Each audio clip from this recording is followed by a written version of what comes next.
Okay, eto na. May buwelta na si Rimulya kay Trillanes. Kasi nakaraan kung ano yung pinagyayaw-yaw ni Trillanes. Ngayon, eto sumagot na si Rimulya. Naku, kayo na yung nag-aw-aw-aw dyan ha. O eto, ang video.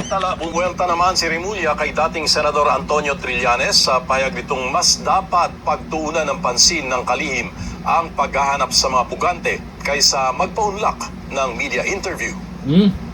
Yun yung sabi ni Trillanes. Sana makita naman ni Senator Trillanes na yung tamang ginawa namin Wait.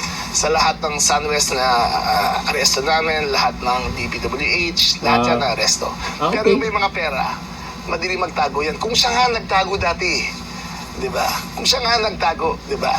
Alam niya kung paano magtago. Kung alam niya kung paano magtago, dapat siya magturo sa amin paano magtago. Sige, kunin namin. Help us na lang. If you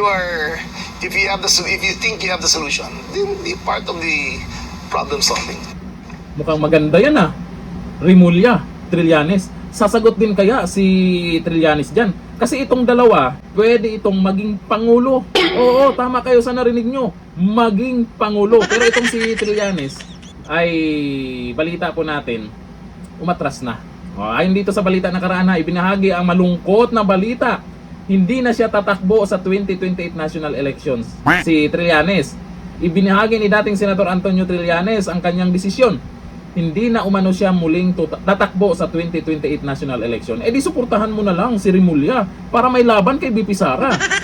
Sa panayam ng programa On Point ng Bilyonaryo News Channel, inamin ni Trillanes na matagal na niyang pinag-isipan ang kanyang pasya. Huwag mo nang pag-isipan. Kahit tatakbo ka pa, hindi ka naman mananalo.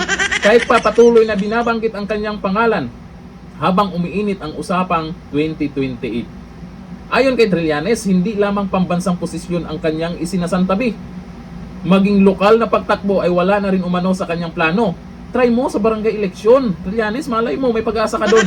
Salip, mas pinili niyang ituon ang kanyang panahon at lakas sa darating na halalan sa pamamagitan ng pagsuporta sa anyay karapat-dapat na kandidato. Sino? Sino? Si Risa. Ito na lang si Rimulya. Kasi si Rimulya, nabalitaan po natin, ay pwedeng tumakbong presidente din ito sa 2028. Tapos ngayon, kayo yung nag-aw-aw dalawa. Sabi dito, hindi umano tuluyang isinasara ni John B. Rimulya. Kasalukuyang kalihim ng Department of the Interior and Local Government ang posibilidad na tumakbo bilang Pangulo sa eleksyon ng 2020. Sa isang panayam, diretsahan niyang sinabi na pinag-iisipan niya ang hakbang. Ay, wag mo nang pag-isipan. Ituloy mo na tumakbong Pangulo. Rimulya, may pag-asa ka, malakas ka, di ba?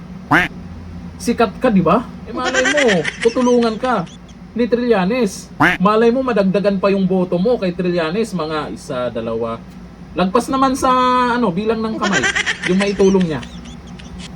At least may maidagdag siyang boto para sa'yo. Si Trillanes, sasagot na naman yan. Ay sila na naman yung bida sa social media niyan. Sila na naman yung pag-uusapang dalawa. Sisikat lalo sila. At may pag-asa talaga na magkaroon sila ng maraming boto. Sa 2028, pag sino yung tatakbo sa kanila, madagdagan ng ilang libo. Oo, pagbigyan na natin ilang libo. Pero hindi sapat yun. Milyon ang boboto sa mga Duterte. Kahit sino sa kanila, kahit hindi si BP Sara, basta Duterte.